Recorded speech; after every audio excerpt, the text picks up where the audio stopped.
আসসালামু আলাইকুম। Welcome to my mini blog. আজকে দুপুরে কি রান্না করলাম তাই আপনাদের সাথে শেয়ার করব। প্রথমেই আমি এখানে রেখে দিলাম শিং মাছটা। শিং মাছটা আমি কিছুক্ষণ আগে ফ্রিজ থেকে বের করে রেখেছি। আজকে আমি রান্না করব শিং মাছ পেঁয়াজ দিয়ে ভুনা। শিং মাছগুলো আমি ভালো করে কেটে ধুয়ে দেন ফ্রিজে রেখেছি, তাই এখন আমার একটু লবণ দিয়ে ধুইলেই হয়ে যাবে। এখন আমি এখানে লবণ, মরিচের গুঁড়ো আর হলুদের গুঁড়ো দিয়ে মাখিয়ে নেব। আমার ভালো মতো মাখা শেষ হয়ে গেলে আমি কড়াই বসিয়ে দেব। এটা কোনো রেসিপি ভিডিও না, আমি জাস্ট শেয়ার করছি আমি আজকে দুপুরে কি রান্না করলাম। তো সবাই দেখতে থাকুন।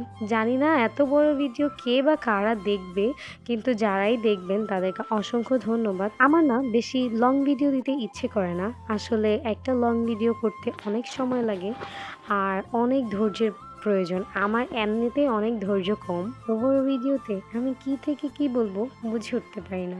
তো কথা বলতে বলতে আমার লাল শাক ধোয়া শেষ। ওইখানে যে লাল শাকগুলো দেখলেন তা অর্ধেক দিয়ে আমি আলু দিয়ে শাক ভাজি করব অ্যান্ড অর্ধেক দিয়ে আমি টক রান্না করব। হ্যাঁ, লাল শাক দিয়ে টক রান্না করব।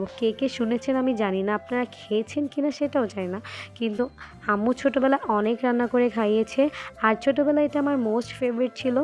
আমি এর আগে কখনো টক রান্না করিনি, কিন্তু আম্মু ছোটোবেলা অনেক খাইয়েছে রান্না করে, তাই আজকে আম্মুর কাছ থেকে রেসিপি নিয়ে আমি রান্না করার চেষ্টা করছি। টক মূলত লাল শাকের ডাল। তো ডালটা আমি কষিয়ে দেন লাল শাক দিয়ে একটু নাড়াচাড়া করে পানি দিয়ে দিলাম। এখন দিয়ে দিব জলপাই। জলপাইটা এই টকের একটা বিশেষত্ব, মানে জলপাই দিয়ে ডাল আমরা অনেক খেয়েছি, টকের মধ্যেও জলপাই দেওয়া হয়। তো এই জলপাইটাই আমার টকের মধ্যে অনেক ভালো লাগে ভাত দিয়ে মেখে খেতে। কথা বলতে বলতে টক রান্নার সকল প্রসেস আমার ডান। তো এটাকে আমি এখন ঢেকে দিব। চলে আসবো আবার মাছে। মাছগুলো ভাজা হয়ে গেছে, এখন উঠিয়ে নিব। আর ৩টা বাকি ছিল, সেই ৩টাও ভেজে সুন্দর মতো উঠিয়ে নিলাম। আমার কাছে শিং মাছ রান্নার চাইতে ধোয়া এবং কাটাটা খুবই কঠিন মনে হয়। যারা ভিডিওটি দেখতে দেখতে আমার সাথে এই পর্যন্ত চলে এসেছেন তাদেরকে অসংখ্য ধন্যবাদ। আর প্লিজ আমাকে অ্যাপ্রিসিয়েট করে যাবেন, যাতে নেক্সট টাইম আমি এরকম ভিডিও আরও তৈরি করতে পারি। তো মাছ রান্নার প্রসেস সবাই জানেন, আমি আর এক্সট্রাভাবে বলতে যাব না। অপর চুলায় যে টকটা বসিয়েছি সেটা কিন্তু ডান, আর সেটার মধ্যে আমি বাগারও দিয়েছি, কিন্তু আমি ভিডিওটা অ্যাড করিনি, কারণ যদি ভিডিওটা অ্যাড করতাম তাহলে আমার এই ভিডিওটা অনেক বড় হয়ে যেত। আর এত বড় ভিডিও দেখার ধৈর্য এখন বর্তমানে অনেকেরই নাই। পেঁয়াজটা কষিয়ে আমি এখন মাছগুলো দিয়ে দিলাম।